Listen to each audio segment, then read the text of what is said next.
दोस्तों राधे राधे। मैं संगीता यादव अपने यूट्यूब चैनल पे आप लोगों का स्वागत करती हूँ। दोस्तों आज सुबह में टाइम नहीं मिला, बारिश बहुत आज हुई है, अभी तक बारिश हो रही है तो हमें मौका नहीं मिला, तो हम शाम को गाना गा रहे हैं। दोस्तों ये गाना सोहर गीत है, सोहर उठान है। कैसा लगा कमेंट बॉक्स में बताना, अच्छा लगे तो लाइक और सब्सक्राइब करना। धन्यवाद।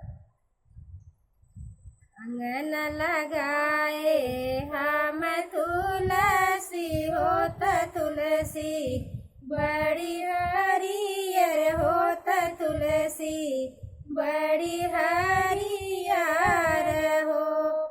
मैया जब मोरे होई है ललानावा होत चूना, री चढ़ाई बई होत चिया, री चढ़ाई बाई हो।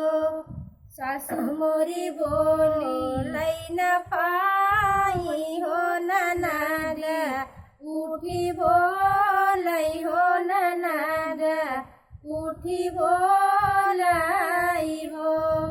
मोरी भाभी नैहर से पिया, री मंगाई होत तुलसी के चढ़ाई होत तुलसी के चढ़ाई हो।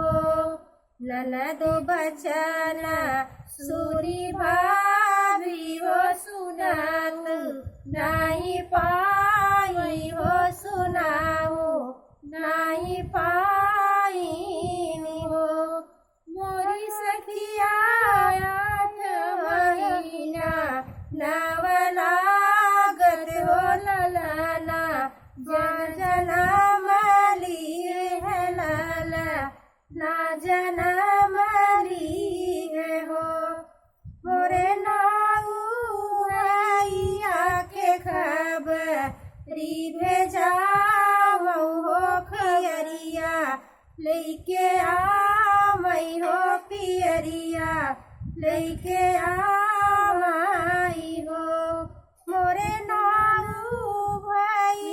के खबरी भेजाओ हो खयरिया, लेके आई हो पियरिया, लेके आई हो। भाभी जे सोआ ली से जरिया होत भैया, मोरे जा गई होत भैया, मोरे जा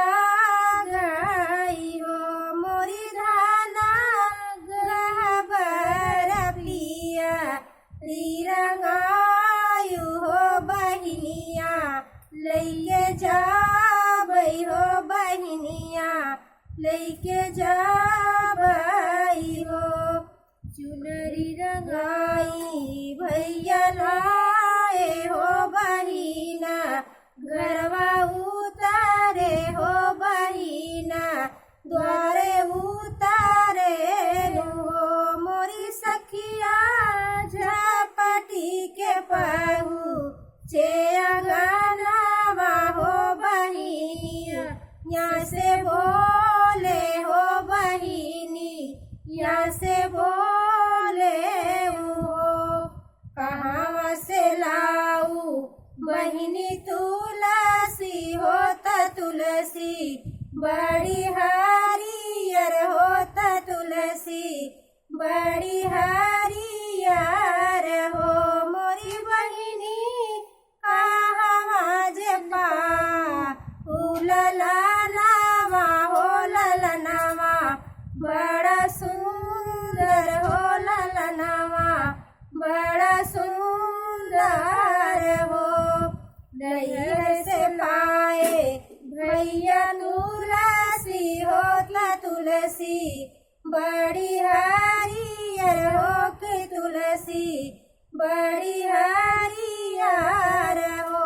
मोरे भैया राम जी दिया ले ललनावा हो ललनावा, बड़ा सुंदर हो ललनावा, बड़ा सुंदर हो।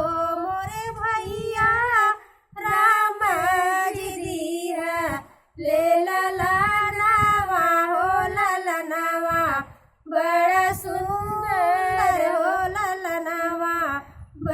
सुंदर हो।